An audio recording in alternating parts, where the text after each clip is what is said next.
Special police officer অর্থাৎ SP ও জওয়ানরা চাকরিতে নিয়মিতকরণ সহ মোট 10 দফা দাবিতে সোচ্চার হয়েছে।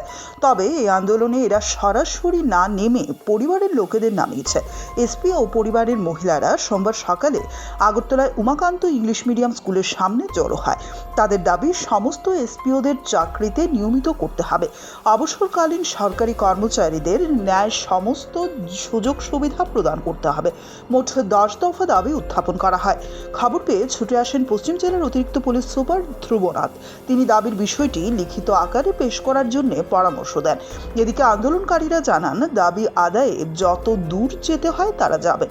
দাবি পূরণ না হওয়া পর্যন্ত তারা আন্দোলন চালিয়ে যাবেন বলে জানান।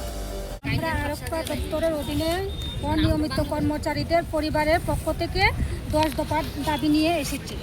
এসপিওদের চাকুরি নিয়মিতকরণ করতে হবে।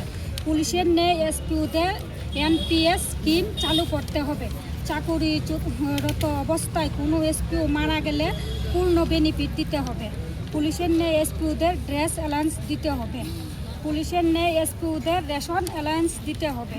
পুলিশের ন্যায় এসপিওদের রাইফেল অ্যালাউন্স দিতে হবে। পুলিশের ন্যায় এসপিওদের মেডিকেল অ্যালাউন্স দিতে হবে।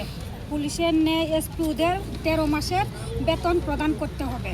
পুলিশের ন্যায় এসপিওদের ডিএ টিএ প্রদান করতে হবে।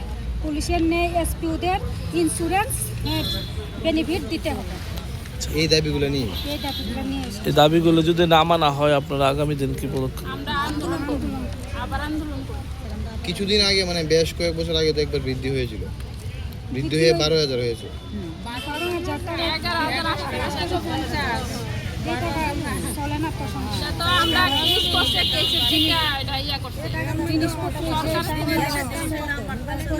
ছেলে মেয়েদের পড়াশোনা অসুবিধা, আমরা ইচ্ছা করলো।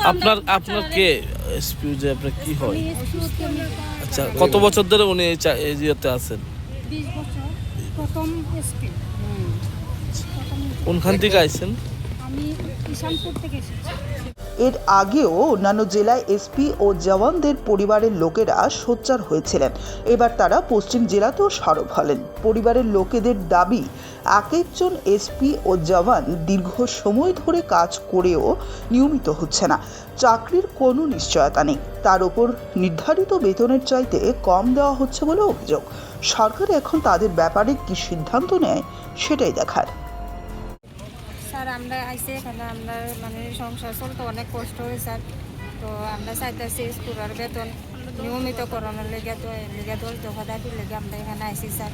তারপরেও আয়াসেরা তো আমরা স্যারেরা পাইছি না, কিন্তু আমরা অপেক্ষা করুন স্যারের পাওয়ার জন্য। হ্যাঁ, আমরা ফ্যামিলি আর কি। কত টাকা স্যালারি পাই এখন? 12,000 টাকা।